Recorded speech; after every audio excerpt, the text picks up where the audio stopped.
Bismillahirrahmanirrahim. Assalamu alaikum. And here I am once again to see you with lecture 7 of Business English course. In today's course, what we are going to do, we are going to continue with our discussion based on business letters, different types of business letters, and the types that we are going to discuss in detail are going to be from personal to business, their parts, their formatting regulations, parameters, possibilities, and punctuations, and an example or an analysis to help you analyze and understand and enrich your understanding of the discussion. We will also talk about letterhead, letters writing on letterhead. What is a letterhead?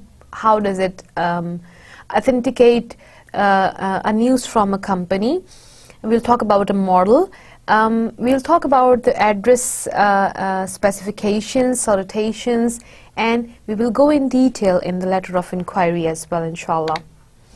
And here we continue our talk connecting with the previous lecture, lecture 6, where we were talking about different types of business letters. In today's talk, we are going to particularly talk about from personal to business letters. A personal business letter is a letter that is sent from an individual to a person or business or organization. And a business letter is sent from a business or a company or organization to another or to an individual. So you need to focus on the words you can see highlighted in red. Personal letters are letter from an individual, and business letters are letter from a business or a company. Well, so major parts of letter, I repeat once again, there are 10 parts. They must be in order, and you must know what each part does. Though our lecture 6, we precisely discussed different portions and body parts of a letter. In today's discussion, we are going to deal with each part individually. So, major part of a letter, letterhead. If the letter is from a business, you will have a letterhead monogram or a statement on the top of the letter.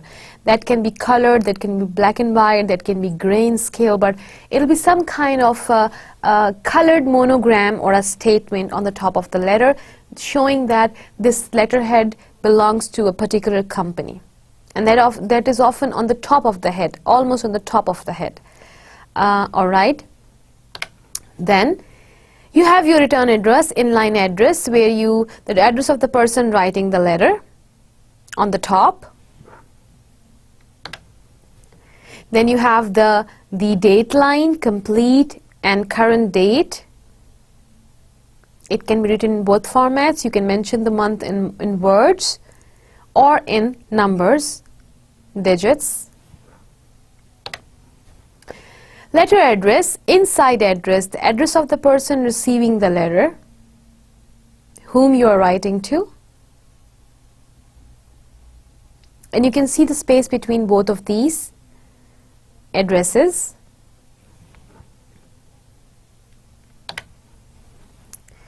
Salutation, the greeting of the letter, example, dear sir or madam.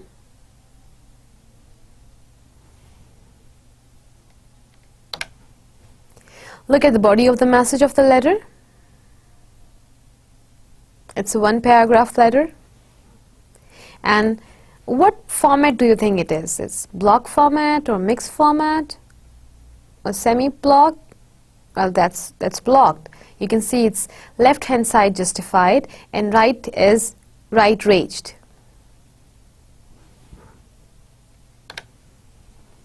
Complimentary close, the ending of the letter. Sincerely yours.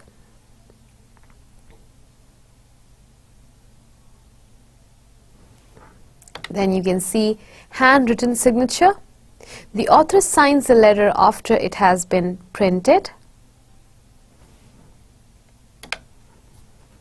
Now, keyed name, the author typed name. And the typist initials of the typist. So, a major part of a letter are letterhead, return address, date line, letter address, inside address, salutation, body, complimentary close, keyed name, handwritten signature, and typist initials. Now, top margin is always 2 inches, right, left and bottom margins are 1 inches. Like if this is the letter, your top margin is 2 inches, right, left and bottom is 1 inches. However, this can be customized, and it depends if you want to have it change, and you can always customize the formatting of your letter. That depends on the company you're writing to. They may have some different kind of formatting. However, the standard criteria, international criteria that is considered everywhere is this that we are looking at the screen. Now, look at the example letter. You can see the parts of a letter, and this time all the spaces are shown as in brackets, whether it's a single line space or it's a double line space. But there are things to remember. The top margin is 2 inches, side bottom margins are 1. Typist initials are the initials of the typist and are used when someone other than the writer is typing. Lowercase letters are used with no space and with no punctuation, appearing a double space below the signature. You get space correct. You can see all the red parentheses. Red letters written in parentheses are showing the spaces. Alright, now we need to understand that parameters can be mixed and matched. There are 8 possibilities. Because I all the time find students confused which format, what approach, what technique. Well, you're writing a letter, you are the author. So you can design the format, you can look at different formats and approaches and techniques to find out which one best serves your purpose. So there are approaches, personal versus formal, or informal versus formal. There are styles, formats, block, modified, and there are punctuation styles, mixed and open. So look at the different possibilities that you can have. If you're writing a letter, you can write a personal business letter into block format with mixed and open approach. You can write a personal business letter in a modified form of style with mixed and open approach. You can write a formal business letter with a block format with mixed and open approach, and you can also write a formal business letter with a modified format style with mixed and open approaches. So these are 8 possibilities that you can use to serve your purpose. Now look at the example of a block mixed punctuation letter, and this time you can see a letterhead identification on the top as well. Can you identify that? See, a software house, connections. You can see the date, inline address, salutation, 3 paragraphs of body, complimentary close, signature line, name and designation, initials of the typist, and enclosure. Alright. Look at this one. This is the modified block but with open punctuation. You can look at the date, complimentary close, name and designation as center justified. However, rest of the things are again left hand justified. And look at the punctuation after salutation and after close, complimentary close and enclosure, there are no punctuation whatsoever. However, yes, in the body of the text, because you are writing, punctuations will be there. As a quick difference between both, this is block. You have everything left justified, and look at the punctuation. Colon after salutation, semicolon, it's colon after salutation, and it's comma after complimentary close. However, here, no punctuation. Okay. Look at the letterhead. This tells that it's a letterhead. and confirms its association with the company. There are some other letterhead examples. Now, with this we are going to have a detailed discussion about letterhead. Alright, so let's discuss the letterhead in detail today. Look at another example of a letter. Identify the letterhead, and this letterhead has a footnote. It's a footer, your date line, your letter address, salutation, body, complimentary clause, writer's name and address and title, and reference initials. So, the letterhead is the heading at the top of a letter. It usually consists of the name, address, telephone number and fax number of the company if you have to design a letterhead for your own company. The letterhead can be typed out, but it is usually printed on the company's stationery. If you do not have a letterhead, you must write your name, address and telephone number at the top of the page or above the inside address. And you can see a sample of a return address here if you don't have a letterhead. The date line, because today's lecture is going to be about, we are going to finalize the format and styling of the letter writing. So I am just going to refresh your understanding of the topic and give you a conclusive talk on all of these things separately, so you are there to refresh your understanding and build your concept strong. So the date line is used to indicate the date the letter was written on, and if your letter is completed over a number of days, use the date it was finished and mailed.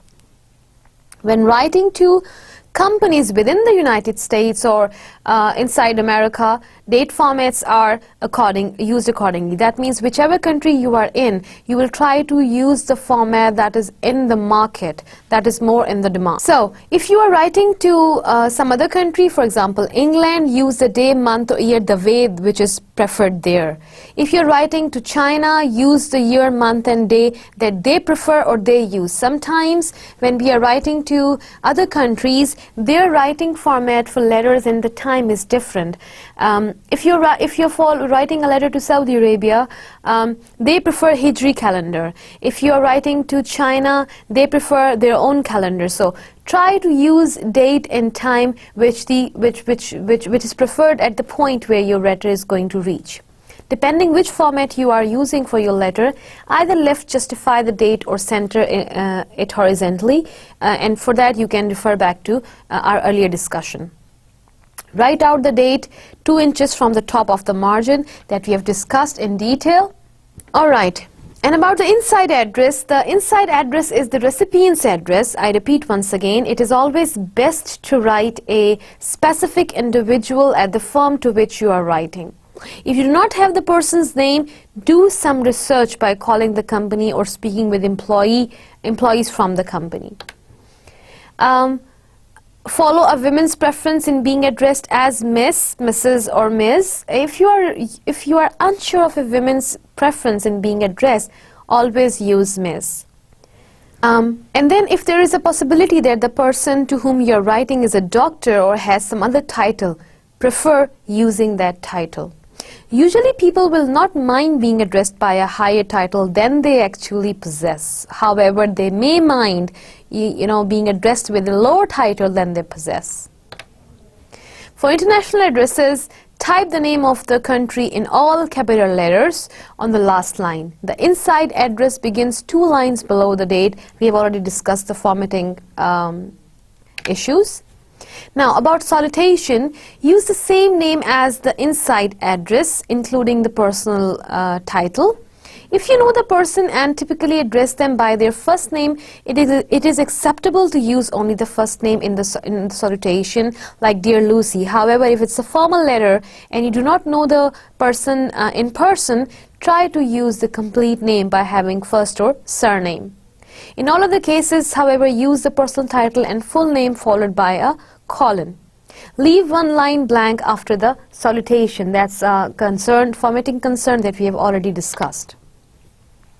If you don't know a reader's gender, use a non-sexiest salutation such as to whom it may concern. It is also acceptable to use the full name in a salutation if you cannot determine gender. For example, you might write, Dear Chris Harmon. You don't know Chris is a girl or Chris is a boy. Dear Personal Director, Dear Sir or Madam, use if you don't know who you are writing to. Dear Mr., Mrs., Ms. or Ms., use if you know who you are writing to. Very important, use Ms. for women unless asked to use Mrs. or Miss. Dear Frank, use if the person is a close business contact or friend. Now, a few last words about the body of the letter. For block and modified block formats, single space and left justify each paragraph within the body of the letter. Leave a blank line between each paragraph and specifically when writing a business letter, be careful to remember that conciseness is very important. In the first paragraph, consider a friendly opening and then a statement of the main point. The next paragraph should begin justifying the importance of the main point. In the next few paragraphs, continue justification with background information and supporting details. The closing paragraph should restate the purpose of the letter and in some cases request some type of action. And here you are at the referencing section. Give a reference for the reason you are writing. Well, with reference to your advertisement in the Times, if you are giving a resume and attaching a cover letter with that, your letter of 23rd March states, or your phone call today, make me investigate, or thank you for your letter of March 5th, 2008, whatever you want to write next to it. Starting with your letter with a reference, always connect your letter with something happened earlier and makes the comprehension easy. Give a reason for writing. I'm writing to inquire about, or I'm writing to apologize, or I'm writing to thank, or I'm writing to invite, or I'm writing to confirm. Giving a reason right in the beginning again clarifies the purpose and prepares the reader to move on with the reading. If you're requesting, use request phrases. Use notify that you are requesting. Could you possibly, or I would be grateful if you could. Agreeing to request, I would be delighted to, or I will be pleased to assist you. And we talked about good news and bad news. Specifically for good news, try to use words which are not very shocking, like unfortunately, or I'm afraid that I would not be able to come to the party, or I'm afraid that I won't be able to make this to the invitation if you are going to refuse an invitation, so on and so forth. Now, look at the enclosing documents. I'm enclosing. If you want to mention that you are enclosing documents and you don't only want to put this into an enclosure and want to write a sentence about it, this is how you can mention.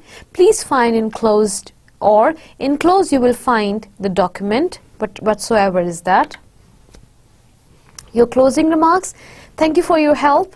Please contact us again if we can help in any way, or if there are any problems, you can always contact. If you have any questions, please call on this number or please email me to this address.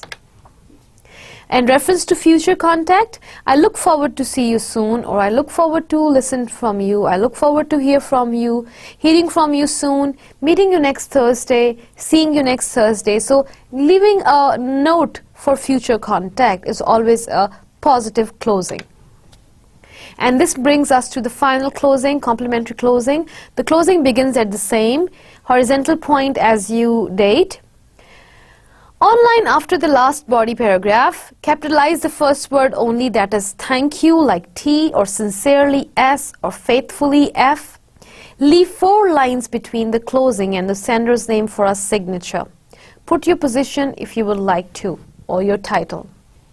If a colon follows the salutation, a comma should follow the closing. Otherwise, there is no punctuation if you are using open punctuation. Yours faithfully is specifically used if you don't know the name of the persons you are writing to. However, if you know the name of the person you're writing to and it is mentioned in the salutation, you may write yours sincerely. You can write best wishes in the end and best regards or kind regards if the person is a close business contact or friend. Typist initials are used to indicate the person who typed the letter. If you type the letter yourself, omit the typist initials, and they're always in lowercase. Now, a word about the enclosure notations. If you have enclosed any documents along with the letter, such as a resume, you indicate this simply by typing enclosure, as I've mentioned in my today's lecture and previous lectures, one line below the closing. As an option, you may list the name of each document you are including in the envelope.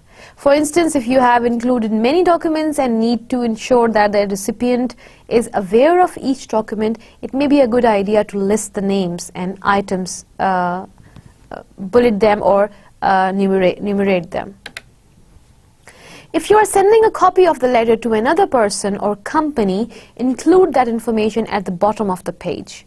It should have the letters CC in front of the information. The postscript is used to add an afterthought. In sales letter, it is used mainly as added punch, and use the initials PS before the message. It means postscript, an afterthought. And on the screen now you can have a detailed review of business letter format. I've already discussed all these things in detail, but still they are put together onto one slide for you for your final review, so you don't feel confused about any of the aspect. I hope by now you are familiar of all these things. So here you are ready to do your activity of today's talk. You are going to write a letter for your understanding, and you will use all the parts of a letter that you have learned so far, and you can write this letter to any of your friend. Assume that you're writing to your friend, and it has to be a business friend, and this has some business agenda to discuss. It was all about this part of letter formatting and letter style. Now we are going to do some detailed discussion about our letter of inquiry. Well, in our previous lecture we talked about several types of letters, and letter of inquiry was one among them. Letters of inquiry describe what the writer wants and why. The more unusual the request, the more convincing the reason needs to be. The purpose of this form is to obtain information from the reader. If the reader is expecting the letter, the writer's task is easy. However, if it is not, the writer has to put a lot of effort into making this acceptable. If the reader is not expecting your letter, then it is more difficult, because in this case, following these 4 guidelines will be helpful, because you have to prepare your reader to accept it. You state your purpose. You list your questions or requested action. You offer something in return to encourage action. And you follow up with a thank you note, email or phone call to the person who helped you with your request. Look at this letter, this note. It is important to recognize that a well-written letter of inquiry is crucial to securing funding for your project. The letter of inquiry should be brief, no more than 3 pages, and must be a succinct but thorough presentation of the need or problem you have identified, the proposed solution, and your organization's qualification for implementing that solution.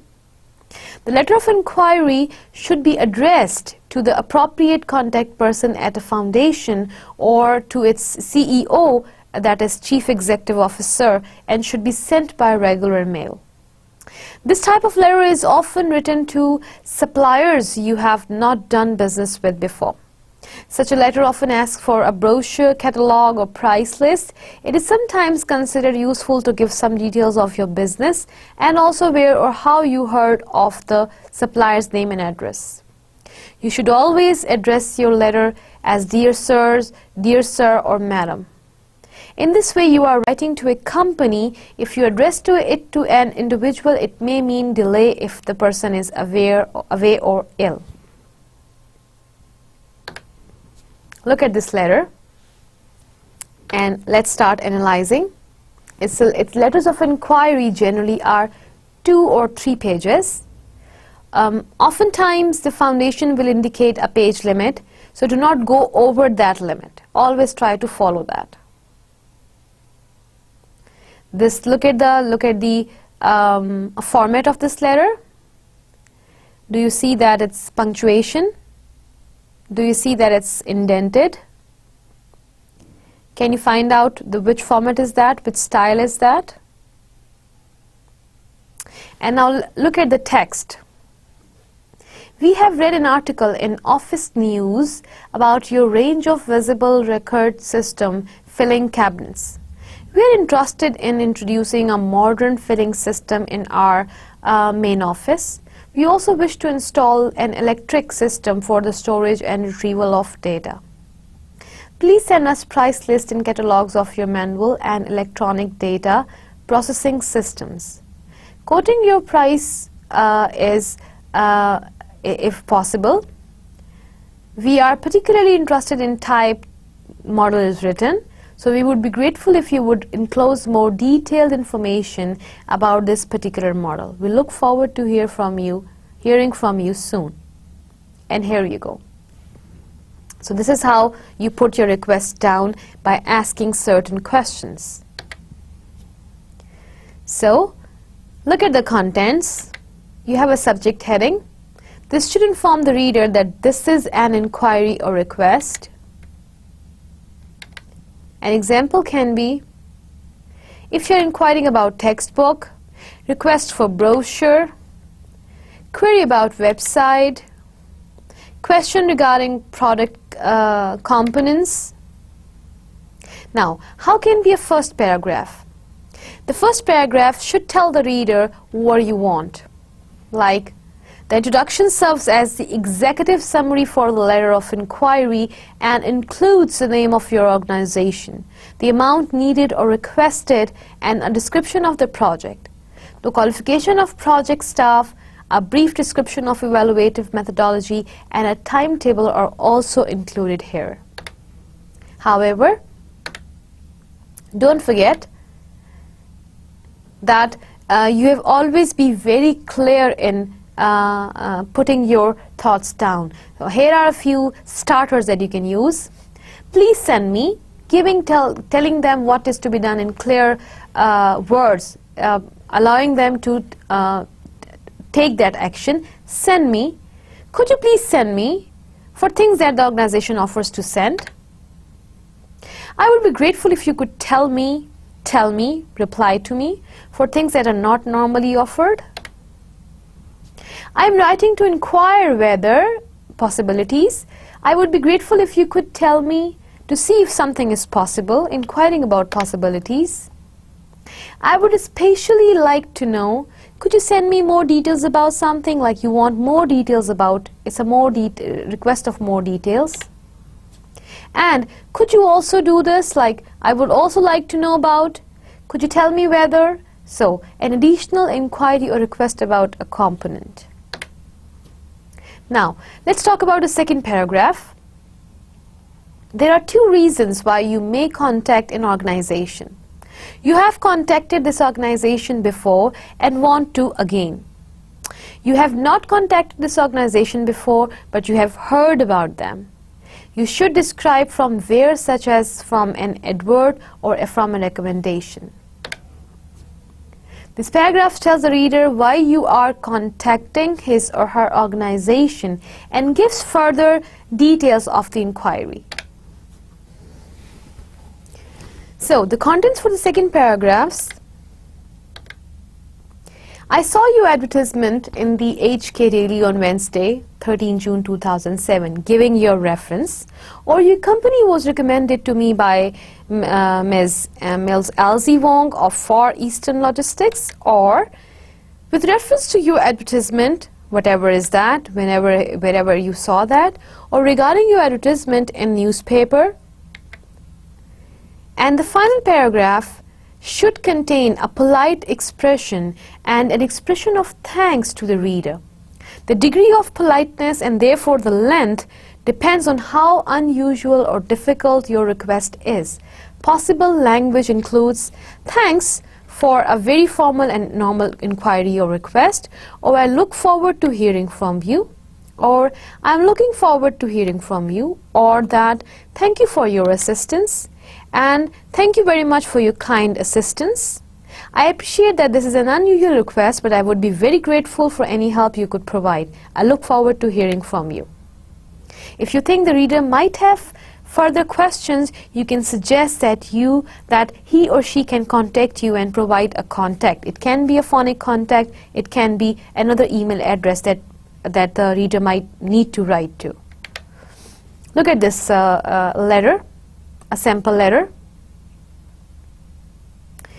It's a request letter that says construction on the new employee cafeteria at this place is nearing competition, and I'm looking for a supplier. It's nearing completion, and I'm looking for a supplier capable of fulfilling our weekly bakery needs. Do you have an information packet that would help me project the cost of doing business with your company? We will need daily deliveries of pastries, pies, dinner rolls, and sandwich bread. Our facility operates 24/7, Monday through Friday, with a flex time workforce of 1,500 employees. To complete my operational budget, I will need the following information: wholesale price sheet, quantity cost breaks, annual contact discounts, delivery and/or any other service charges. To submit my proposal to the Finance Committee at their October 20th meeting, I will need to receive your information by the 10th. I will also need to meet you with you after reviewing the requested materials. Please call me for an appointment at your earliest convenience. My personal extension is this and this. In keeping with long-standing policy, we will like to place the contract locally. I look forward to working with you, and I'm hopeful that the Golden Bread Company can fulfill our needs. And here you go. So this is one request letter that you can write. And you can look at the items bulleted, you can look at the paragraphs, the opening paragraph, the body paragraphs, the closing. You can look at everything and keep it as a model and study it as a model. Now, how do you reply to inquiries? Acknowledging recipient of an inquiry request. Thank you for your letter of this and this, regarding, concerning, in connection with this and this. I refer to your inquiry about, or relating to your. I have received your letter of this and this, or requesting information about this and this. We would like to thank you for inquiring about our products or our company procedures. These are the acknowledgements that you can extend to the recipient or the inquirer. And then after that, you need to explain action taken as a consequence of the inquiry. What are you offering? I have reviewed our available stock. We held a meeting on 21st January to discuss possible solutions. Or I have checked, looked into, or investigated the possible approaches. Now, after that, you can make suggestions, justify recommendations, or point out pros and cons or any hedging if there is. The best choice would be, or since this is it, or I highly recommend as, or due to the fact that, or what would probably be more suitable because. What you are doing? You're giving suggestions. It seems to suit you better, although perhaps you should choose this even though this. I suggest that you should or that you choose. I recommend this item since this is the reason. In view of the fact that, I would strongly recommend. And after that, you apologize if you're apologizing and rejecting proposals. These are some starters that can be very helpful. While I appreciate your firm's need for this information, I regret that. It's again, you can understand it's a bad newsletter. It will not be possible to dash for legal reasons. We are bound to, and then you give your reason. Your proposal is of interest to us, and we have had consultation about it, but however, we feel that it will not be in our interest to, for reasons, whatever the privacy reasons or the inavailability of the stock or so on and so forth. We are concerned that you are showing your concern. That means there is something that you can't really go about. Stipulating action requested or to be taken. We shall arrange for this by that time or at the latest. Or I shall see to it that our company will arrange for, and this way you move on by establishing goodwill and suggestion contact towards the end of the letter. I hope this suggestion or information will be useful to you. These are almost the closing lines. I hope this information will prove useful to you. I hope that this information will help you to make decisions on your order.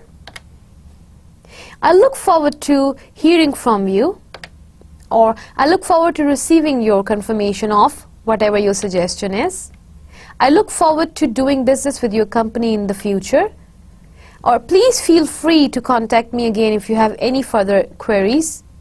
Or do contact me on this number if you need further information. Or please do not hesitate to contact me on this. I can be of further assistance. A very, very positive note. Now look at this letter.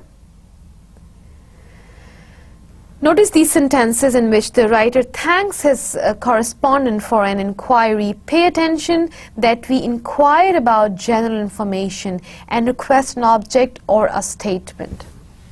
I read this content for you. Thank you for your letter of Thursday, 14 June, regarding making copies of the sample battery you sent us. I have investigated the situation and found that your specifications are exactly the same as the design of a proprietary camera battery manufactured by a large Japanese electronics company. We feel that it would not be in our interest to supply this type of battery. However, I would like to thank you for considering our company as your supplier. I look forward to doing business with your company in the future. And here you close it. You see, it's a bad newsletter, but it's not as so bad newsletter. So this is how the writer puts the no adjustments or no statements into a reply to inquiry letter. Well, the following terms of delivery frequently used in business letters, so you should make note of that. FOB, free on board. It means it's a abbreviation for free on board. Means that the seller bears responsibility for the goods until they are delivered to the port and placed on board the ship, which will further deliver them to the port of destination. Accordingly, the price which the buyer pays doesn't include transportation and insurance in transit.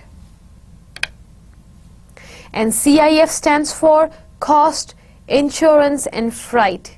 Means that the seller bears responsibility for the goods during all the way to the port of destination.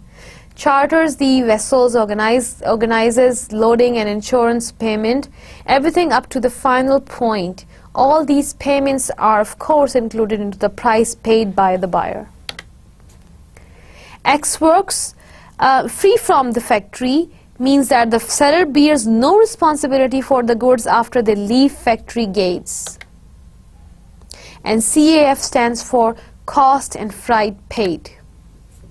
FAS stands for free alongside boat.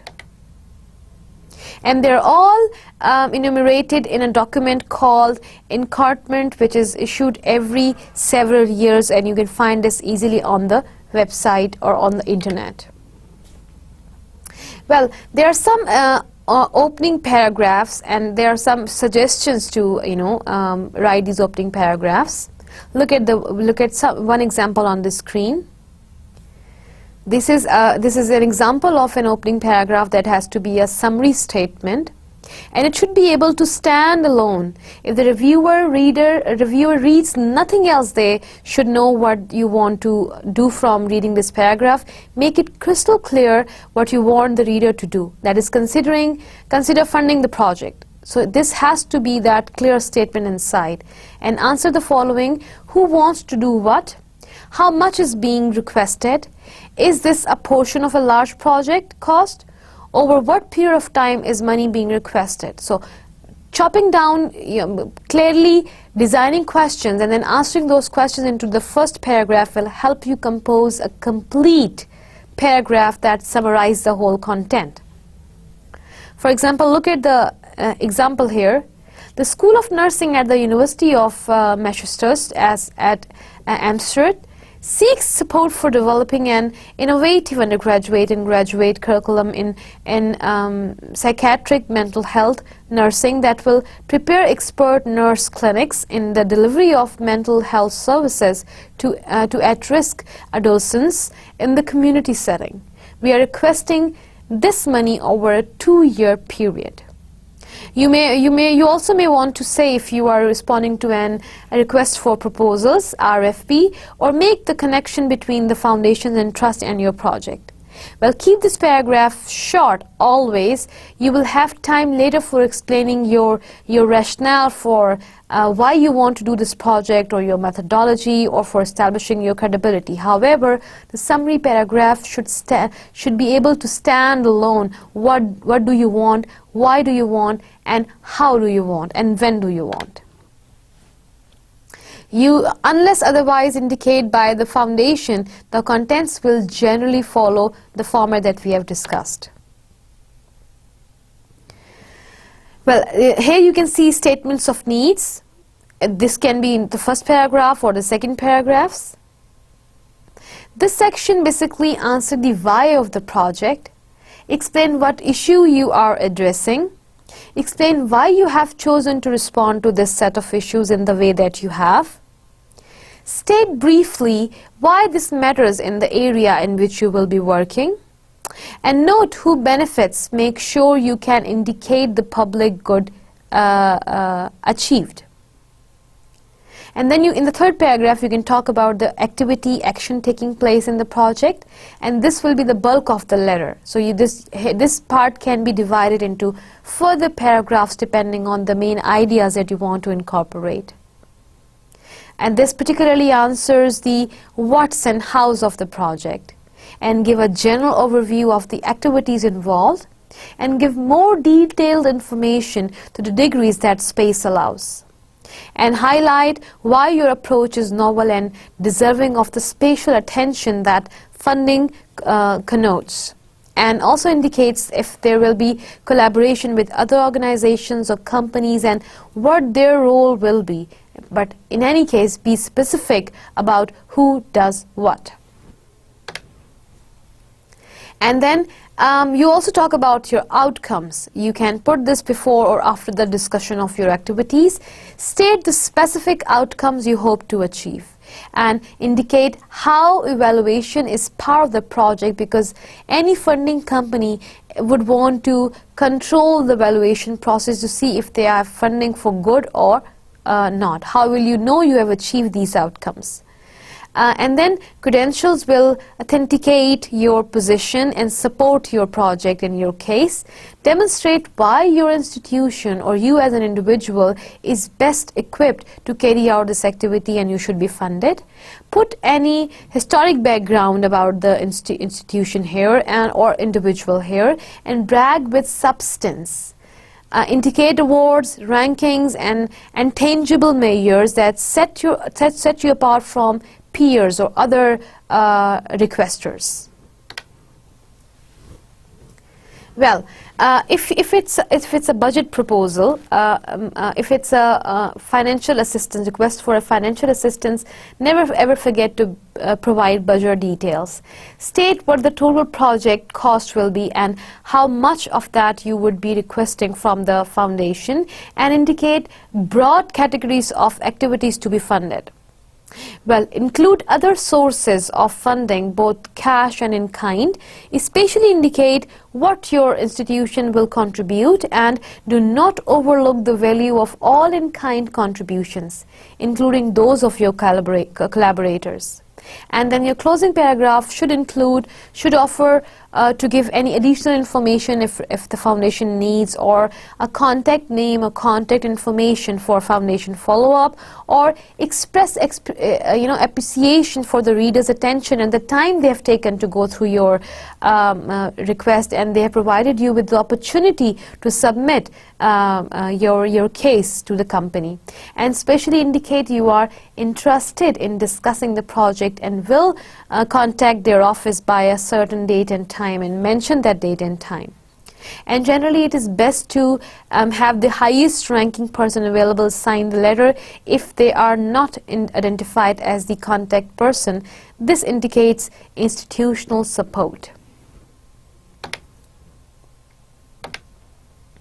Alright, this brings us to the end of today's talk for the subject matter, and we are directed now to the listening exercise of the day.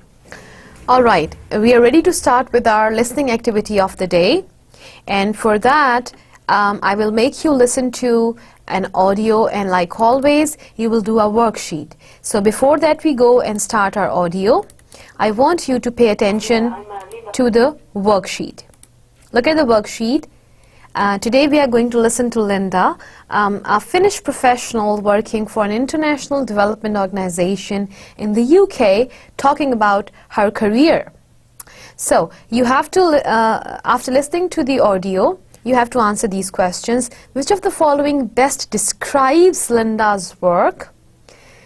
Then you will listen to it again and you will answer these second set of questions, where she will talk about the experiences and qualifications needed to work in her sector in the past compared with today. You have to complete the table with the qualifications and qualities Linda mentions, and you will have to answer these questions accordingly till 7th. So first I play the audio and you will talk about only the first question, and here we go. Yeah, I'm Linda Lönnqvist from Finland, and I work at INTRAC, which is the International NGO Training and Research Center in Oxford, and I'm a researcher. I've worked here for about a year and a half.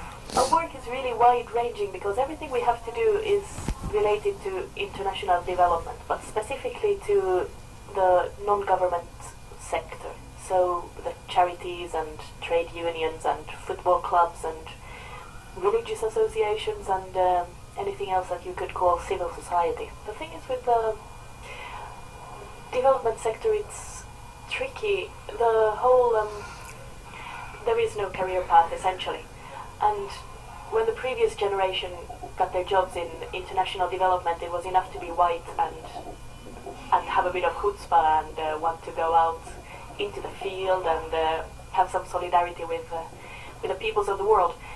But so that's, for example, what my dad did when in the early 80s. He went to Zambia and worked as a woodwork teacher, and now he's a highly paid education consultant.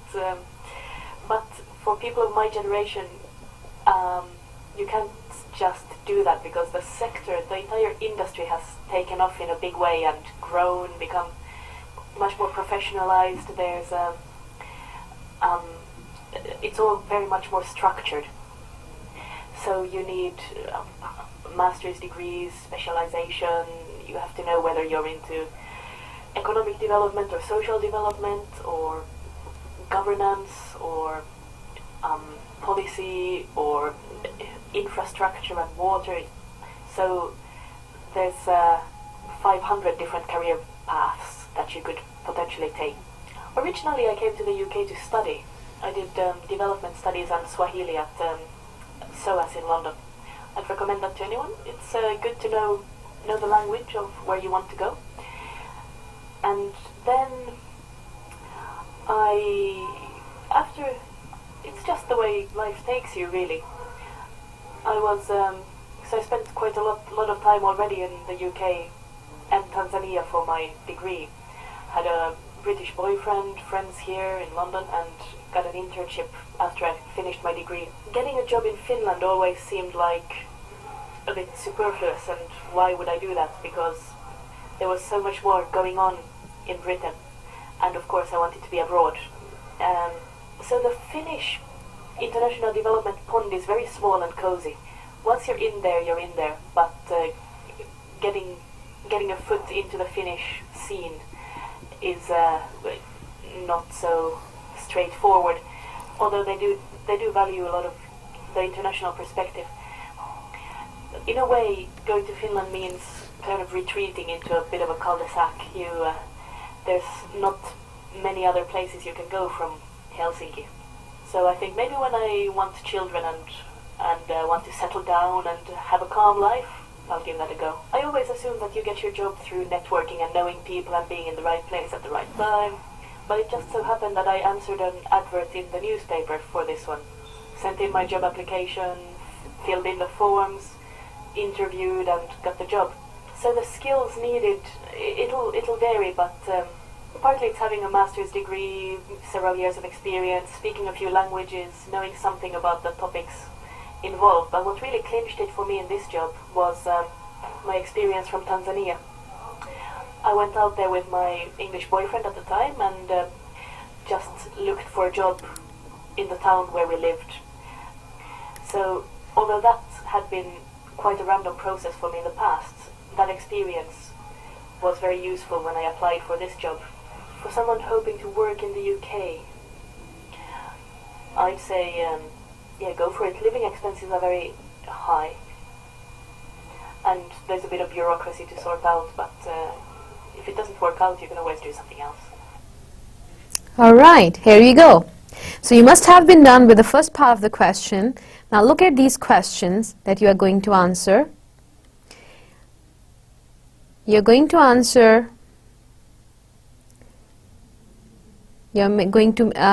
list down her qualifications and qualities that she mentions, and you're going to answer all these 5 questions. And this time I'm going to play the audio again for you to answer these subjective questions. Yeah, I'm Linda Lönnqvist from Finland, and I work at INTRAC, which is the International NGO Training and Research Center in Oxford, and I'm a researcher. I've worked here for about a year and a half. Our work is really wide-ranging because everything we have to do is related to international development, but specifically to the non-government sector. So the charities and trade unions and football clubs and religious associations and anything else that you could call civil society. The thing is with the development sector, it's tricky. The whole, there is no career path essentially. And when the previous generation got their jobs in international development, it was enough to be white and have a bit of chutzpah and want to go out into the field and have some solidarity with the peoples of the world. But so that's, for example, what my dad did when in the early 80s. He went to Zambia and worked as a woodwork teacher. And now he's a highly paid education consultant. But for people of my generation, you can't just do that because the sector, the entire industry has taken off in a big way and grown, become much more professionalized. There's it's all very much more structured. So you need master's degrees, specialization. You have to know whether you're into economic development or social development or governance or policy or infrastructure and water. So there's 500 different career paths that you could potentially take. Originally I came to the UK to study, I did development studies on Swahili at SOAS in London. I'd recommend that to anyone. It's good to know the language of where you want to go.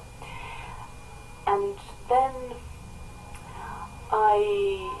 after, it's just the way life takes you, really. So I spent quite a lot of time already in the UK and Tanzania for my degree. Had a British boyfriend, friends here in London, and got an internship after I finished my degree. Getting a job in Finland always seemed like a bit superfluous, and why would I do that? Because there was so much more going on in Britain, and of course I wanted to be abroad. So the Finnish international development pond is very small and cozy. Once you're in there, you're in there, but getting a foot into the Finnish scene is not so straightforward, although they do value a lot of the international perspective. In a way, going to Finland means kind of retreating into a bit of a cul-de-sac. There's not many other places you can go from Helsinki. So I think maybe when I want children and want to settle down and have a calm life, I'll give that a go. I always assume that you get your job through networking and knowing people and being in the right place at the right time. But it just so happened that I answered an advert in the newspaper for this one. Sent in my job application, filled in the forms, interviewed and got the job. So the skills needed, it'll vary, but partly it's having a master's degree, several years of experience, speaking a few languages, knowing something about the topics involved. But what really clinched it for me in this job was my experience from Tanzania. I went out there with my English boyfriend at the time and just looked for a job in the town where we lived. So although that had been quite a random process for me in the past, that experience was very useful when I applied for this job. For someone hoping to work in the UK, I'd say, yeah, go for it. Living expenses are very high, and there's a bit of bureaucracy to sort out, but if it doesn't work out, you can always do something else. All right, here you are. I hope by now you are done with your answers, so we can have a quick look at the answers to see if you could get that right or not. She is a researcher. Answer the very first question, and the qualification and the qualities that she talks about. Qualification and qualities, it was enough to be white and have a bit of chutzpah. You needed to go out into the field, and you needed to have a desire to help the people of the world. And qualifications, master's degree, an idea of what specializations you are interested in, and several years of experience, knowledge of relevant languages.